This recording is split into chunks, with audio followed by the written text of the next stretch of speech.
할렐루야. 미국 대통령 중에 제일 오랫동안 대통령이 된 사람이 누구죠? 부시. 4번 연임한 사람이 있는데 루즈벨트더라고요. 근데 루즈벨트가 4번 연임을 하다가 대통령직을 하다가 돌아가신 모양이에요. 그래서 그 이후로 트루먼이 부통령이었는데 준비도 못한 상태에서 갑자기 대통령이 된 거예요. 그래서 너무 이제 겁이 나고 불안했던 거죠. 그래서 그때 올라가면서 하는 말이, 교회를 다녔던 사람, 하나님을 조금이라도 믿는 사람이면 나를 위해서 좀 기도해달라고 그렇게 했었던 것 같아요. 여호수아가 딱 그랬던 상황이 아닌가. 모세가 이렇게 건강이 나쁘다가 간 게 아니고 그냥 갑자기 어느 날 산에서 이렇게 숨을 거두잖아요. 신명기 설교 잘해놓고 그리고 나서 갑자기 떠나버리니까 여호수아가 불안한 마음으로 그 뒤를 이어서 지도자가 되긴 했는데, 여호수아 입장에서는 불안할 수밖에 없죠. 그래서 여호수아 1장에 너는 강하게 하고 마음을 담대히 하고 뭐 이런 얘기들이 나오죠. 그래서 여호수아가 시작을 하는데, 제가 길갈의 이야기 할례를 좀 그림을 찾아보려고 했더니 그림이 너무 없는 거예요. 그래서 챗GPT한테, AI한테 물어봤더니 저런 그림을 그려줬어요. 근데 칼이 돌칼이 아니고 아주 날카로운 주방칼, 식칼보다 좀 큰 스시칼 같은 칼을 그려놨네요. 근데 나름 잘 그렸죠. AI가 그냥 여호수아가 길갈에서 할례를 행할 때 그 그림을 표현해봐 이랬더니 저렇게 표현을 했습니다. 길갈이라고 하는 곳은 이스라엘 백성이 이제 요단을 건너서 가나안을 점령하기 위한 구체적인 일이 벌어질 때 있었던 일이거든요. 그렇기 때문에 요단강을 건너는 일이 굉장히 중요했습니다. 그런데 요단강 건너기 전에 사실은 요단강 동쪽을 먼저 점령을 했어요. 그러니까 동쪽 부분에 그래도 적지 않은 땅이에요. 상당 양의 땅을 먼저 점령하고 그 땅을 먼저 루벤 지파, 갓 지파, 그리고 므낫세의 2분의 1, 절반 지파가 그렇게 이쪽 동쪽에서 먼저 점령을 한 거죠. 그리고 나서 요단강을 건너게 되는 거예요. 근데 요단강을 건널 때 뭐라고 되어 있냐면 법궤를 앞세우고 제사장들이 법궤를 저렇게 둘러매고 요단강을 속에다 발을 집어넣어라. 그러니까 갈라진 상태가 아니고 물이 흐르고 있는데 먼저 발을 집어넣으면 그러면 갈라진다는 거예요. 그리고 저건 지금 법궤가 맨 앞에 있는데요. 성경에 나오는 대로 이야기하면 갈라진 상태에서 법궤가 중앙에 있어요. 요단강 중앙에. 가운데 있고 사람들은 건너는 길이에요. 근데 그런 모습이 나와 있는데, 여러분 한번 생각해 보세요. 홍해바다가 갈라졌죠. 오늘 본문에 보면 홍해바다 갈라진 것처럼 요단강의 강물이 갈라졌다 이렇게 이야기하는데, 홍해바다 바다가 갈라지는 게 더 대단한 것 같습니까? 강물이 갈라지는 게 더 대단한 것 같습니다. 둘 다 사실 할 말은 없지만 바다는 우리 갈라졌다 그런 얘기도 듣잖아요. 한국에서 이렇게 조수간만의 차이로 이렇게 해서 가운데가 벌어져 가지고 이렇게 물이 저게 벽이 된 게 아니라 벌어져서 길이 튀었다 이런 얘기는 들어봤는데, 강이라는 건 위에서 아래로 흐르는 거잖아요.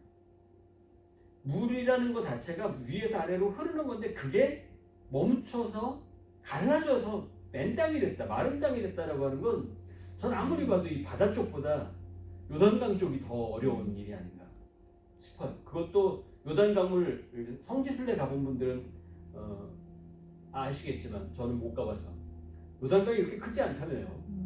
한강을 보던 대한민국 사람들, 한국에서도 특히 서울 사람들이 볼 때 한국에 있는 강하고 비교가 안 될 정도로 그냥 개천보다 좀 큰 정도, 그 정도인데 요단강이 별거 아니라고 생각해요.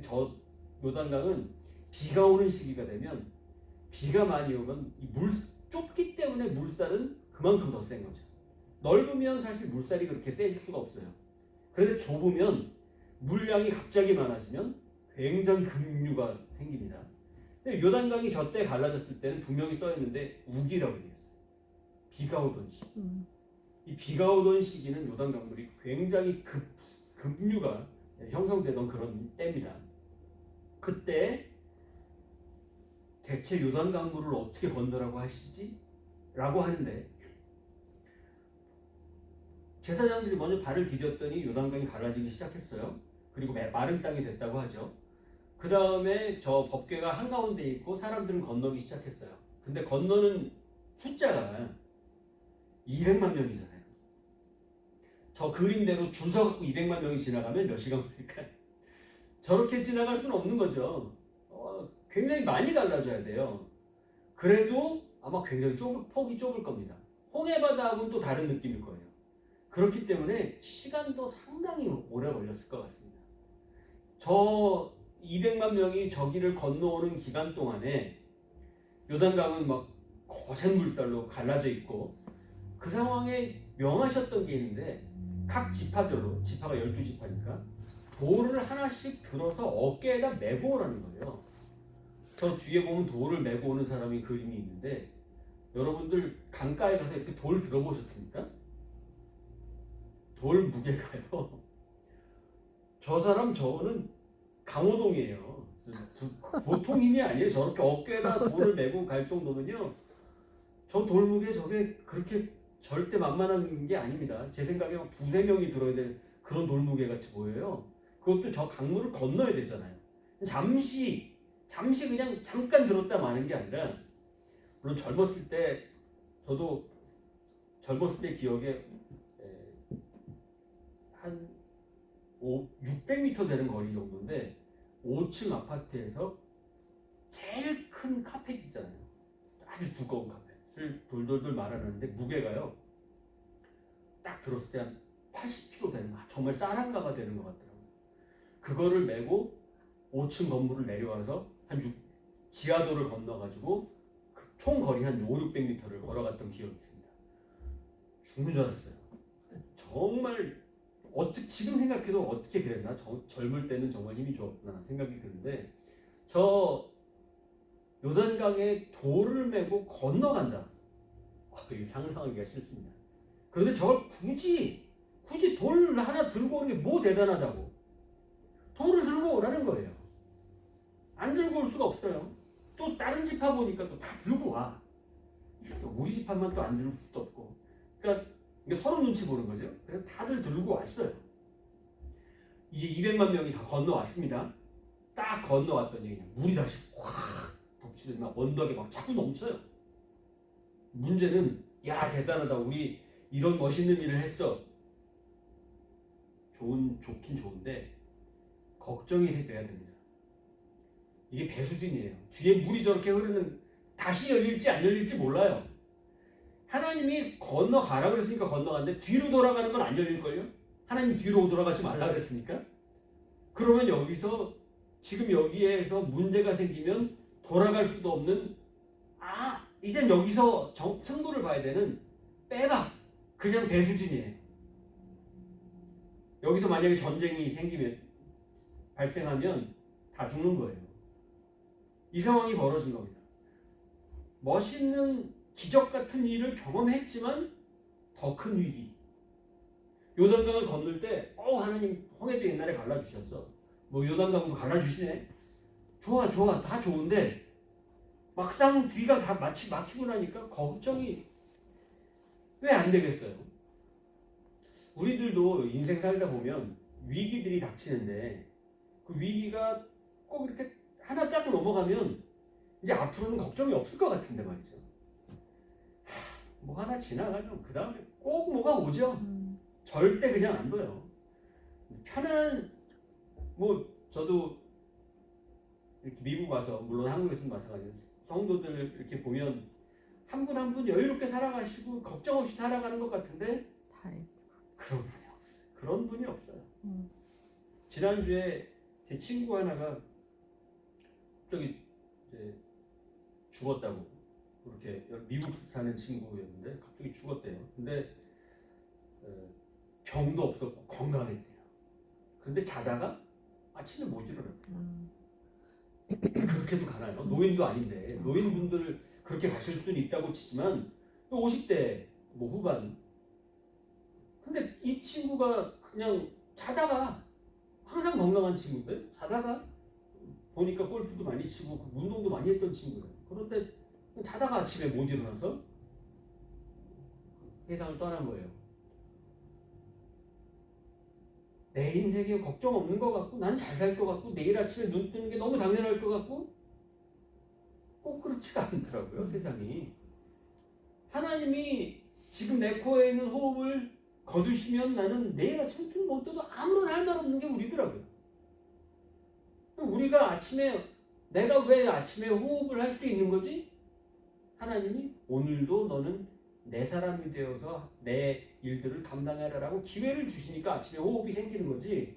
그런 거 아니면 그냥 아침에 호흡이 끊겨도 아무런 할 말이 없는 거지. 이스라엘 백성들은 요단강을 건너면서 생각했을 거예요. 아, 우리가 이렇게까지 건너오는 것은 이제 이 가나안에 하나님께서 역사하시는 일들이 있을 것이다. 그리고 건너왔을 겁니다. 마음을 담대히 하고 강하게 하고 이제 건너왔습니다. 근데 건너온 땅이 바로 길갈이라는 땅이에요. 저 길갈이라는 뜻은 이제 돌들이 원을 그렸다. 돌을 저런 식으로 실제로 저 오른쪽 구석에 보면 무슨 나무 숲 같은 거 보이죠? 완전히 벌판인데 나무 숲이 보이죠? 여리고라는 곳이 종려나무 성읍이라고는 이름이에요. 그래서 여리고가 저기에 있었던 성터가 저쪽에 있고 그 앞에 보면 저렇게 길갈 저게 진짜 여호수아 시대에 가지고 온 돌인지 아니면 나중에 저곳을 이렇게 관광지로 만들기 위해 돌을 갖다 놓은 것인지 그건 정확히 모르겠지만 우리 상징적으로 볼 수 있는 거죠. 저 돌들이 저렇게 놓여져 있고 저 주위로 저 여리고성이 저쪽에 있어요. 저 숲 쪽에 있는 쪽에 그 앞에 뒤는 요단강이에요. 저쪽에 지금 200만 명이 쫙 깔려 있어요. 근데 200만 명이 자리 잡기엔 참 좋은 땅이에요. 왜냐하면 저렇게 벌판이니까. 전쟁을 할 때 지금도 팔레스틴하고 이스라엘하고 전쟁하고 있고 아프가니스탄 전쟁 옛날에 러시아도 막 공격했죠. 강력한 나라들이 전쟁을 하는데도 미국이 베트남을 공격했는데도 왜 못 이겼을까요? 왜 그 강한 나라들이 이기지 못하냐? 전쟁을 할 때, 전투를 할 때는 엄호 되는 어떤 숨을 수 있는 공간, 그래서 보이지 않는 그런 곳에 숨어야지 돼요. 전쟁하는데 제일 좋은 건 그냥 저쪽에 몇 명이 있는지 대체 어디에 사람들이 있는지 모르는 상태에서 급습을 할 때가 제일 유리한 거죠. 저기는 그런 곳이 하나도 없는데 그냥 백성들이 저기 야 이렇게 쫙 깔려 있구나 다 보이는데 훤히 보이는 곳. 상대 입장에서 보면 이렇게 공격하면 되겠네. 뻔한 곳이 여리고성은 저런 평지에 아주 높게 지어놓은 성읍이기 때문에 위에서 바라보면 저 사람들이 다 보이는 곳이에요. 여리고성 입장에서 볼 때 너무 쉬워요. 전쟁하기가.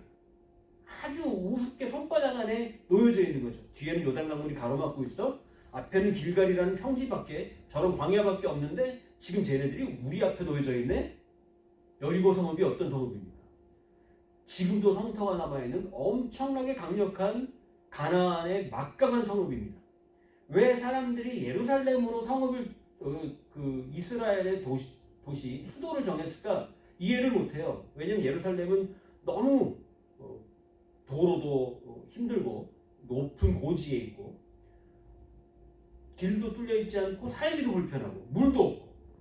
근데 여리고성은 요단강물 가깝고 저런 평지에 있고 그러니까 굉장히 번성해 있는 도시예요.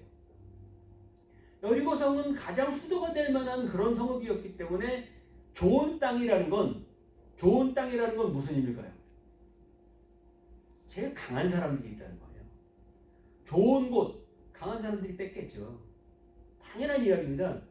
뭐 좋지 않은 곳, 이스라엘 백성들이 가나안을 점령했는데 이렇게 대단한 것들을 완전히 점령했다는 이야기가 아니라 그냥 일부 점령했다는 이야기들, 완벽한 12지파가 완벽한 점령이 아니라 그 지역의 현지인들도 살았고 이스라엘 백성들도 살았는데 이스라엘 백성들이 산 곳은 대부분 산지였을 것이다. 이렇게 얘기하는 게 이제 학자들의 이야기예요. 그런데 왜냐면 사사기로 넘어가 보면 바로 사사기에는 뭐 계속 점령을 당하니까 그 이방 세력들이 계속 이스라엘을 괴롭히고 점령하는 이야기가 나오잖아요. 그런 성읍 중에 손꼽히는 강력한 성읍이 바로 여리고라는 거죠. 그런데 저기 앞에서 지금 200만 명이 쫙 깔려 있는 겁니다. 그리고 나서 오늘 본문에 나오는 대로 이제 할례를 받아라 라고 말을 하는 겁니다. 할례가 뭡니까? 이 남자들만 겪는 것입니다. 물론 요즘에 보니까 아프리카의 여성 10명 중에 한 명 여성 할례가 있더라고요.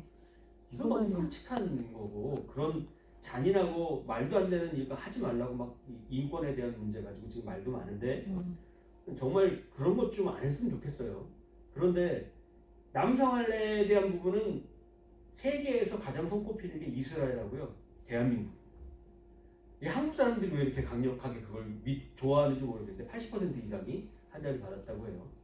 뭐 할례라고 하는 게 아니라 수술을 받은 거죠.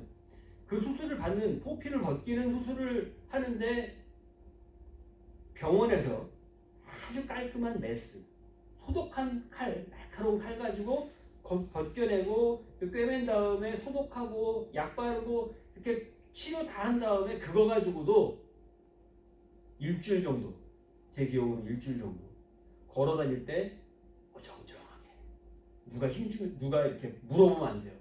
웃기면 아주 괴롭습니다. 그러니까 어딜 다녀도 일어날 때도 막 화장실 갈 때도 너무 불편하고요. 막 보통 힘든 게 아닙니다.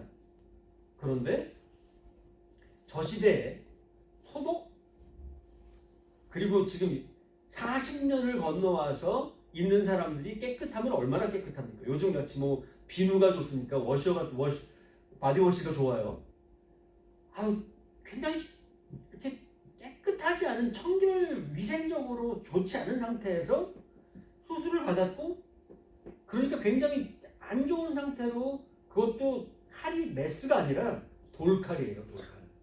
돌칼로 뭐 이렇게 슥 끄면서 잘라지나요? 제 생각에는 으깼을 것 같아요. 이렇게 으깨갖고 끊어냈을 것 같아요. 그렇게 하고 나면, 그리고 약도 없잖아요. 무슨 주변에 뭐 약초라도 으깨가지고 바를 것도 없고 된장 바를 수도 없고 없잖아요. 그러면 저게 남자들이 힘을 쓸 수 있을까요? 아주 간단하게 이야기할 수 있습니다. 전투력 상실. 이스라엘 백성의 모든 남성들이 전투력 상실. 전쟁을 최소한, 지금도 일주일인데 일주일에서 한 달가량은 전쟁을 못하지 않을까요? 지금 뒤는 요단강입니다. 요단강이 아주 거세게 흐르고 있어요. 앞에는 가나안이, 지금 가나안의 가장 강력한 성읍이라는 여리고성에 그 무서운 사람들이, 예전에 기억하시잖아요. 저 사람들 봤더니 우리는 메뚜기 같더라, 이 고백을 했던 사람들이잖아요.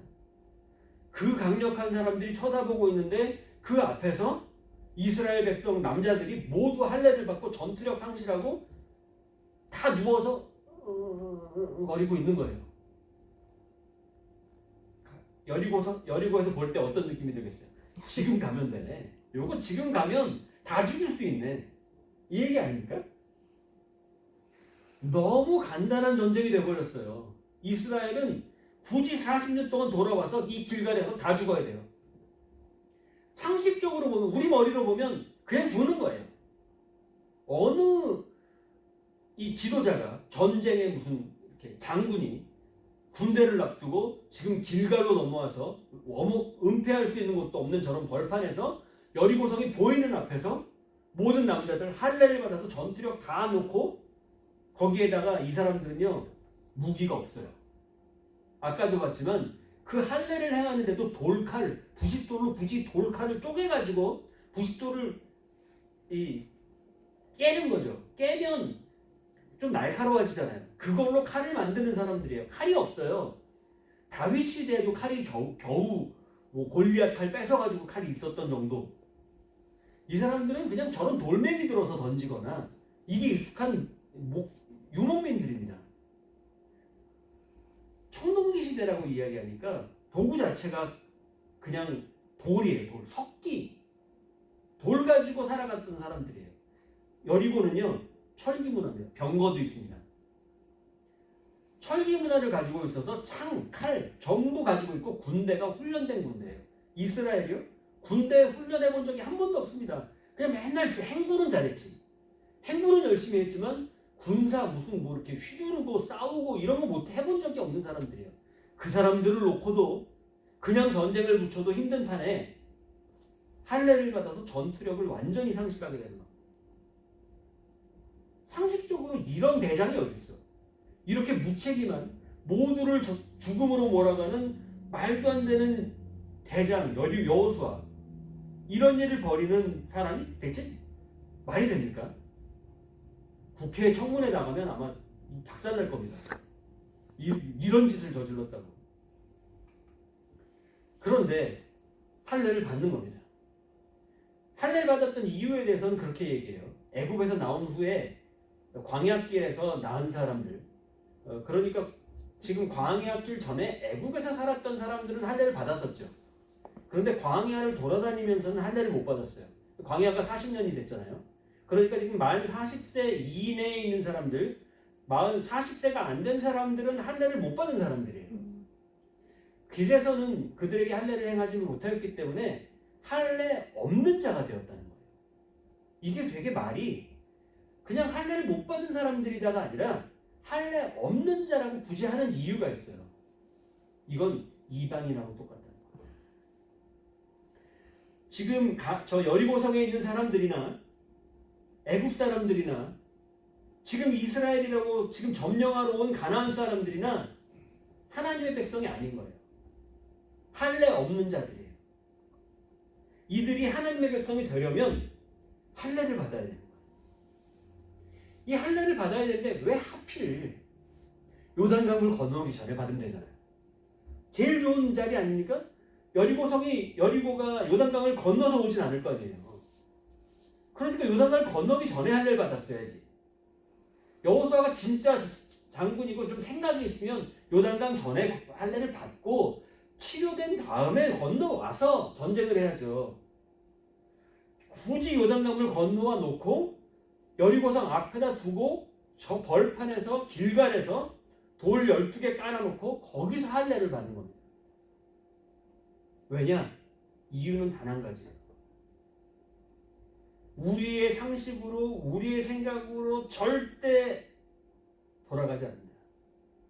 하나님이 이렇게 하셨기 때문에 하나님이 하시는 일이라고 확신되어지는 그 일이 우리 앞에 보여져야 된다. 그것이 할례 받은 자들이다 라는 겁니다. 우리의 삶 속에 이런 상황 가운데 이건 하나님이 하신 거 아니라면 표현할 수가 없어. 이건 무조건 하나님이 하신 거야 라는 고백. 이 고백이 있어야만 할례 받은 자입니다. 이 고백이 없으면요 모태신앙이어도 내 마음속에서 실제로 할례 받은 자의 삶으로 이어지지 않습니다. 절대 그 사람은 요단강 건너 여리고성 앞에서 할례 받을 수 없는 사람입니다. 우리는 여리고성 앞에서 할례를 받을 수 있는 사람들일까요? 저 사람들이 할례를 받았던 이유는 제가 아무리 생각해도 그래요. 애굽물을 안 먹어봤기 때문에 받은 거예요. 애굽에서 살아봤더니 막 이런 것도 받고 저런 것도 받고 내가 살아보니까 말이지 세상은 이래. 그런데 이 애굽물이 뭔지 몰라. 세상을 사는 게 오로지 광야밖에 없어. 지금 이 사람들은 다 만 40대 이하잖아요. 다 죽었고 여호수아와 갈렙만 있잖아요. 그리고 전부 40대 이하입니다. 말하자면 광야에서만 살아본 사람들이에요.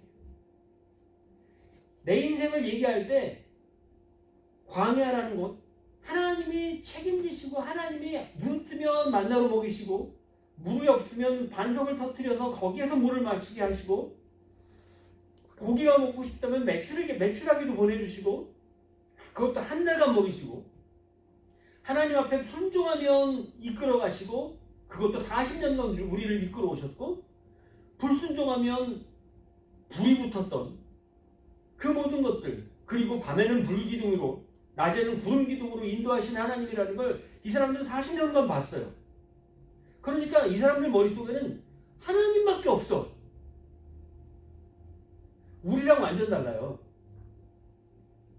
요즘에 그 무슨 피지 같은 데 보면 친모시기 이란 그 여자가 목사라고 말할 수도 없는 그 여자가 뭐 피지에다가 사람들 가둬놓고 하는 이야기들, 또 JMS 같은 경우도 정명석 씨도 자기네들 이렇게 그곳에서 단체 생활하면서 아이들이 밖에 나가지 못하고 집단 생활 뭐 이렇게 하는 곳들이 있어요.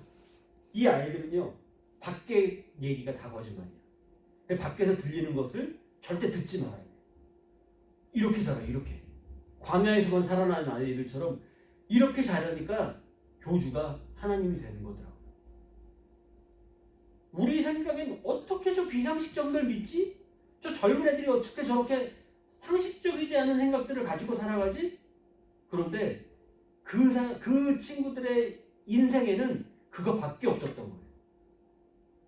세상 물을 다 먹어본 우리들 같은 사람들은 하나님이 요단강을 건너라 했을 때도 아니 지금 물살이 이런데 뭘 건너라고 주세요. 말도 안 돼요. 발도 못 담글 것 같고 건너가는데 지금 여리고성이 앞에 보이는데 거기서 할례를 받으라고 우리 죽이시려고요? 라고 따질 거예요. 애국물에 너무 찌들어 있어가지고 하나님이 명령하셔도 순종할 자세가 안 돼 있어.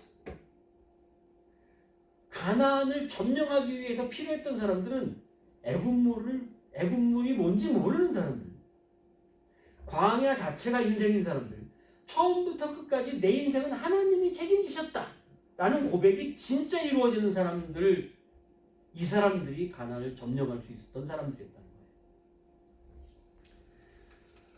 그 사람들에게 할례를 행하셨습니다.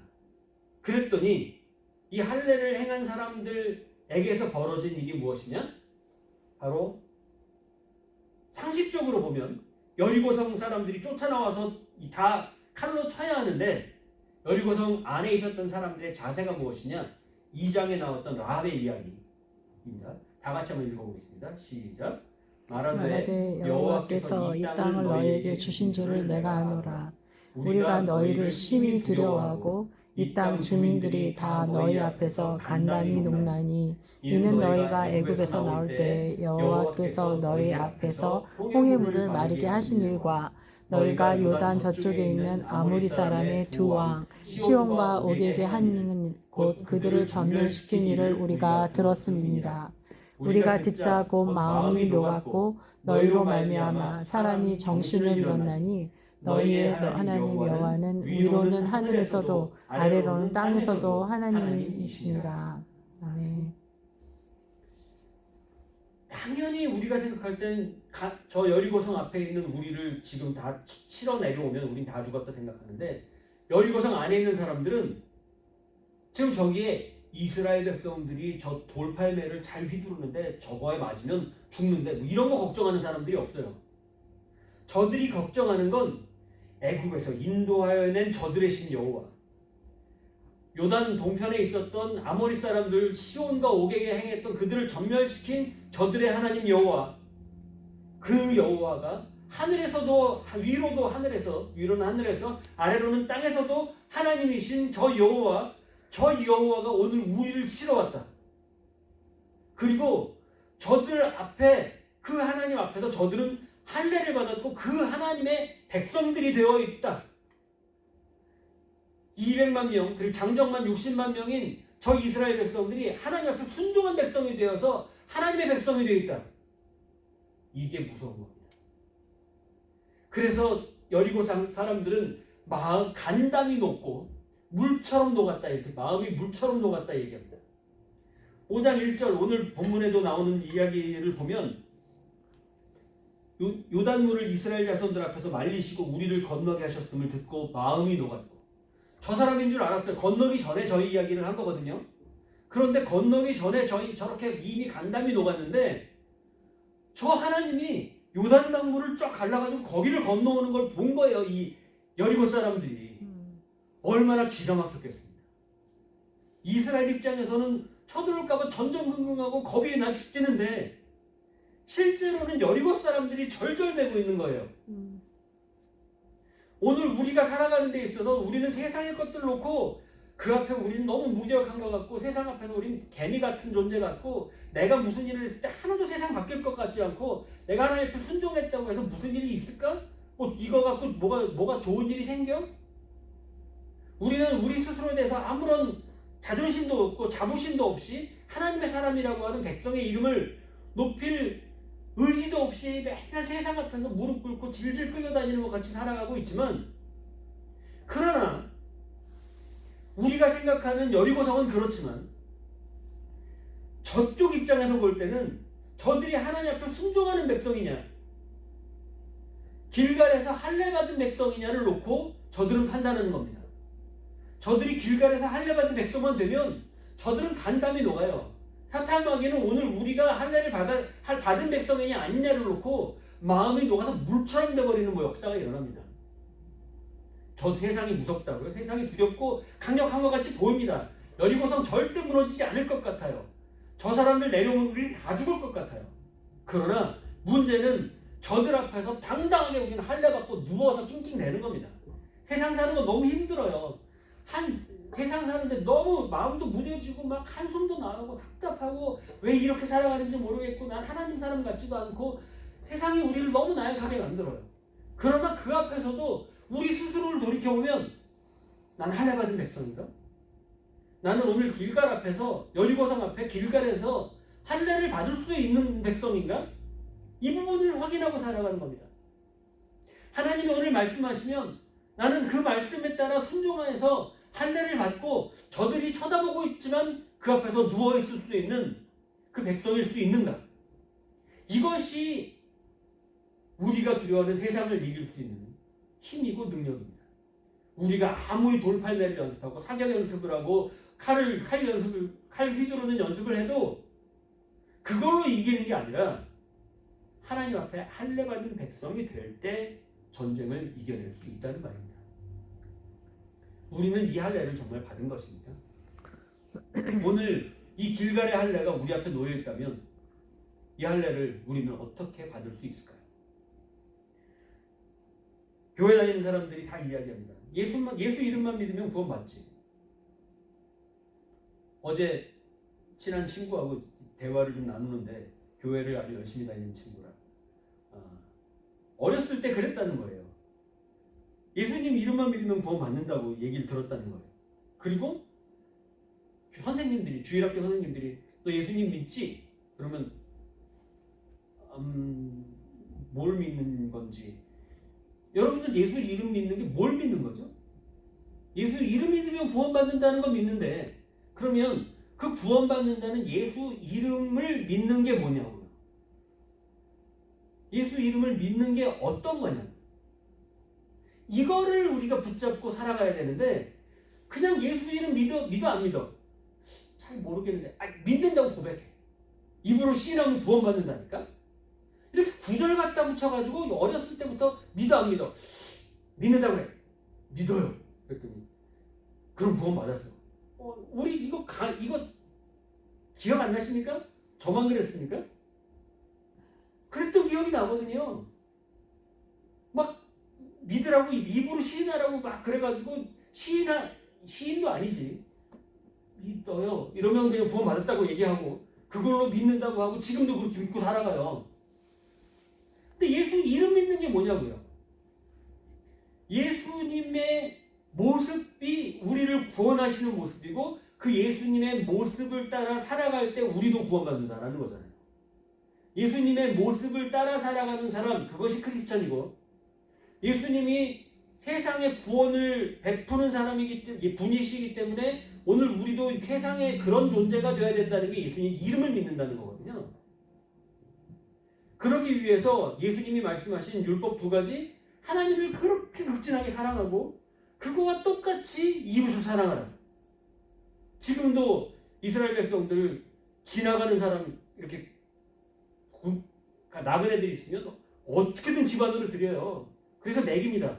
이유가 뭐냐면 하나님을 어떻게든 섬겨야 되거든요. 하나님을 잘 섬겨야 되기 때문에 그 사람들이 하나님이라고 했거든요. 그 사람을 섬기는 게 나를 섬기는 거라고 했기 때문에 그 사람들 절대 내버려 두지 않고 데리고 와서 집에서 먹이고 씻기고 막 이것을 하는 거예요. 제가 얼마 전 들었던 아주 안타까운 이야기. 어떤 호텔 오너의 딸이었어요.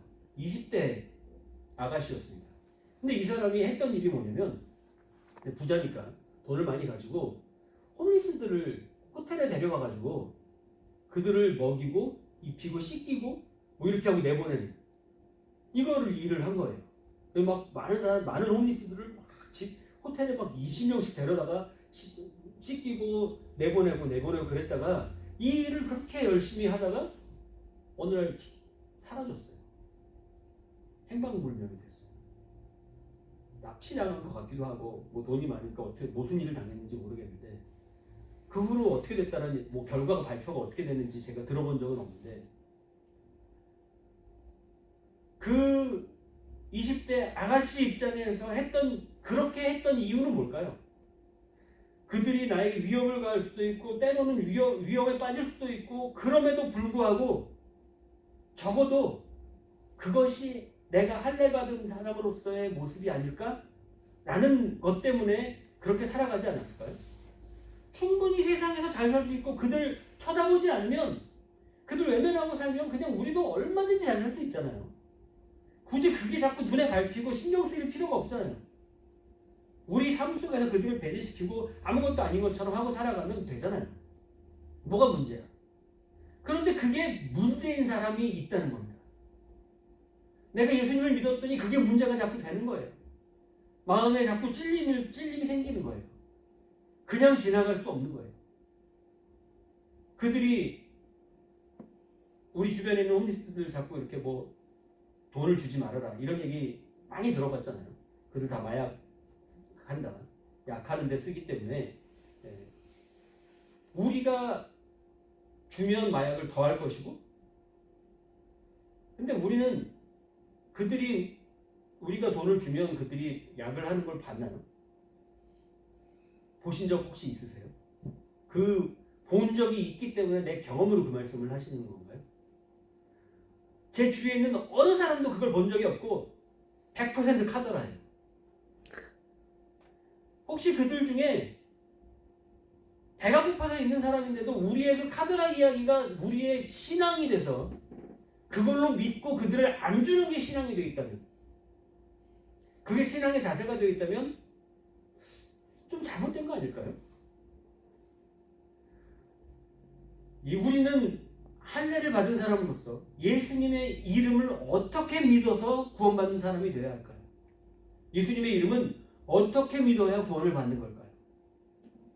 예수님의 모습이 우리의 구원, 다른 사람을 위해 십자가를 지는 것이 구원의 역사를 이룬다는 것.